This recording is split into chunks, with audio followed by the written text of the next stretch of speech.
I'm now joined by Barry Tomes, owner of Gotham Records and PR guru of the world. Barry, what brings you here to Los Angeles? Well, actually, I've kind of left the Gotham Records out of home this week, although it's undercurrent. I've actually come here to do PR and to talk about PR and plan some PR campaigns. And I'll give you an example. We're here this week at Grammy Week. Grammys, as everybody knows, is all about music, it's all about awards. But you go onto anyone's social media that's at the Grammys, go onto anyone's Facebook and all of their websites, and actually they're more excited about telling you, I'm at the Grammys, I'm in Los Angeles, I'm at the after party, I'm at the pre-party, we're performing at a Grammy party. So actually, how many of them are playing the song that they've been nominated for? Not that many. Actually, it's about PR. They're playing a song, they don't talk about the song, we know the song. Why do you think the Grammys are held? Why do you think the Oscars are held? We know the films, we know the songs, so they hold these awards for PR. It's purely PR, and in my world, PR is everything. I mean, we're here in Los Angeles, and I mean, the PR for the Grammys, for instance, as you're talking about, is extraordinary. Everywhere you go, every street corner, every radio station is playing some tune that's some nominee. You know, is that quite normal, Barry? Do you find it as a PR? Like, for instance, who do you think is doing the PR for the Grammys? Are they doing a good job? No, I don't think the PR for the Grammys are necessarily doing a good job. The Grammys are the Grammys. It's like the 58th Grammys, I think, this year. So it does its own PR. It exists as a thing like the Oscars do. Where the PR machine is kicking in, we're in California. Los Angeles is a big city. We've been to 3 or 4 Grammy parties. We've been to see bands that are Grammy nominated, or I think their mum might have been nominated, or their aunt or their uncle. Actually, all these Grammy parties are not official parties. They're nothing to do with the Grammys. Absolutely nothing other than PR. The people who are putting on the events say, it's Grammy Week, come to our Grammy party, and in small print at the bottom, this is not an official Grammy party. And again, they're just, if you like, then jumping on the bandwagon, really, aren't they, of a really big, huge event here in LA. It's PR. It's what you do. If nobody knows about you, nobody knows about you.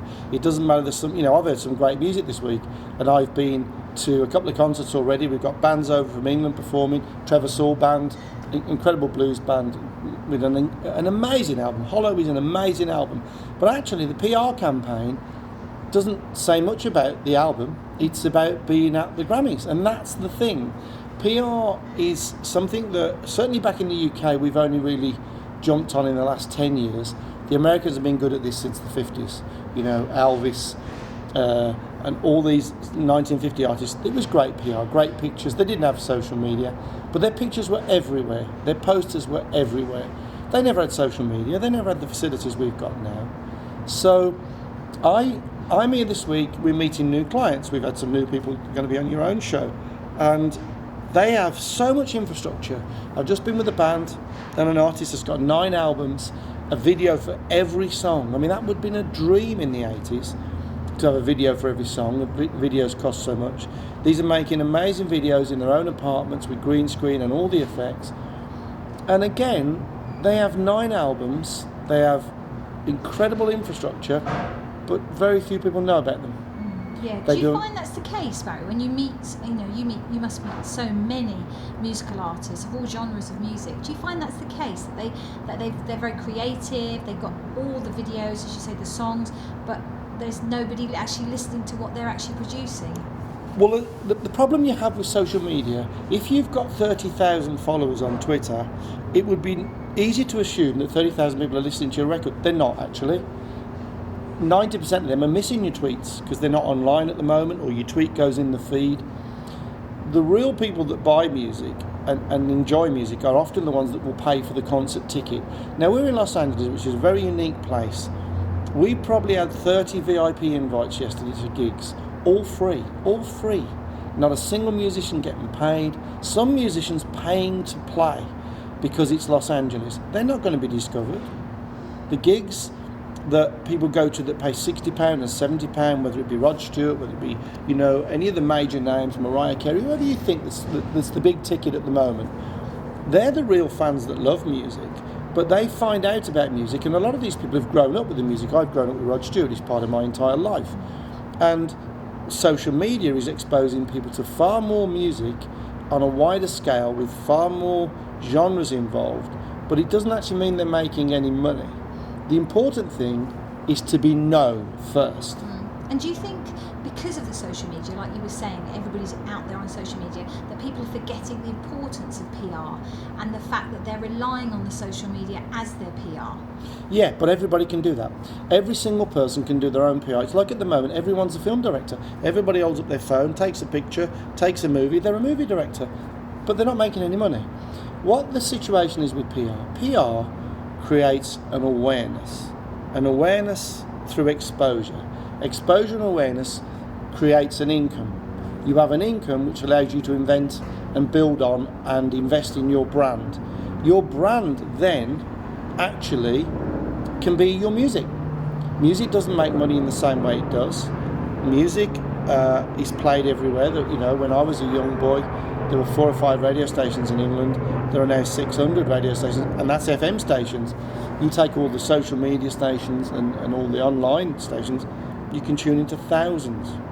And I mean, when you're walking the streets of LA, so to speak, do you see that? Do you see that people are, you see so many buskers on the streets, for instance. Mm-hmm. Do you see some really good singers and think, these guys really should have a record deal? Yeah, I was in Santa Monica a couple of days ago, and I was about to go into a store, and I heard a voice. I couldn't sing, but I heard a voice. So I walked to the bottom of the road and came across a girl called Chelsea. I can't remember her surname. She was phenomenal, absolutely phenomenal. And do you know what? She probably made more money that day because she was singing to a live audience who were very generous with tipping. That's what they do here in the US, than someone that's released an album on iTunes. Because releasing an album on iTunes costs you about £10 worldwide. But it doesn't make you any money. You're still in a store with 30 million other releases. Is it the same back in the UK? They have the sort of shows that you've said that people don't get, well, the musicians don't get any fee when they actually do a show. Is it the same in the UK? It is the same, but what we don't have a bucket in front of the stage where you tip. And even when I've been in, Las Vegas and I've been in Nashville, a lot of bands, that's the only money they get. They rely on the generosity of the audience. They don't get a fee from the venue. The venue says, I'll give you a stage, I'll give you some lights, and I'll give you a bar. If you make money, it depends on the tipping. So that depends how good of a performer you are. And you'll see quite a lot of the bands, they'll have a very pretty girl, scantily clad, walking around with the bucket, so every guy puts at least $5 in.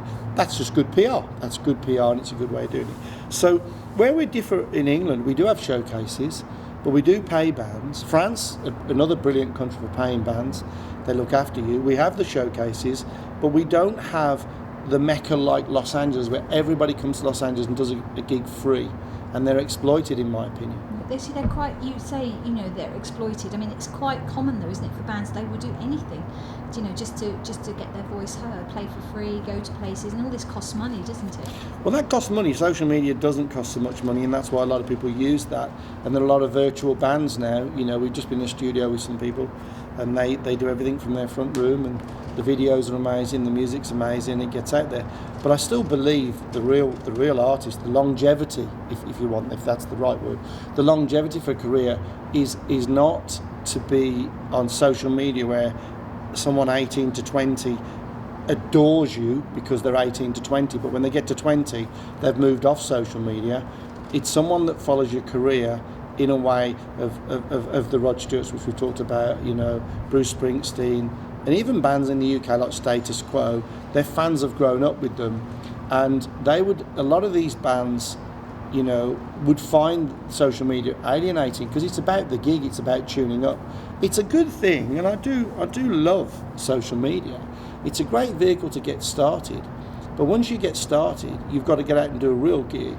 You've got to find a way of funding that gig, and if the venues aren't paying money, you need a brand. You need someone that supplies guitars or amplifiers or a soft drink or a telephone or a hat or jewellery or a camera, and get them, because they want exposure. They understand exposure. And if you can expose an audience of 1,000 people, 18 to 24-year-olds, to a brand new camera that's all singing and all dancing, that goes straight to the internet, it's Wi-Fi enabled, they're more likely to buy that product. So you're going to get money from them to promote your music. We all know music doesn't make money in any way that it does. It makes about 10% of the money it used to. People say artists don't sell albums anymore. That's not completely true. Adele sells millions. You know, Ed Sheeran sells millions. Sam Smith sells millions. What's happened is that there's always been a case in the industry where 5% of the industry get 95% of the income, and the other 95% of the people only get 5% of the income. That's always been the case. But you have a situation now where people can get music for free, they can stream it for free, or they can, for the price of one album, you know, $9.99 in Asda or Walmart or wherever, you can have a month's subscription to Spotify or one of those sites, and you can listen to any album that's released, any album that's ever been released. I think iTunes have 30 million tracks on there, and Spotify have 20 or 30 million. 6 million which have never been played. I mean, that's an incredible 6 million. 6 million are on Spotify, have never been played. So again, that's no PR, is it, for the musical It's no artists at all? PR. What happens is someone owns a catalogue, a Gotham Records, you know, put my other hat on, Gotham Records for a second. I've got 25 albums from the last 10 years. I put them all on Spotify. 5 of the albums are really popular, 20 of the albums nobody's ever heard of, and they disappeared. So if I just put them on Spotify, people are probably never going to hear them. There still has to be a PR campaign behind it. Spotify, all of those services allow you instant access. They don't allow you instant money. They're not a cash point. Well, Barry, it's been fascinating as always to talk to you. Thank you so much for taking time out of your very busy schedule, I know, to talk to me in LA. And I no doubt I'll be talking to you back in the UK. Absolutely, very soon. Thank you for inviting me on the show. Thank you very much.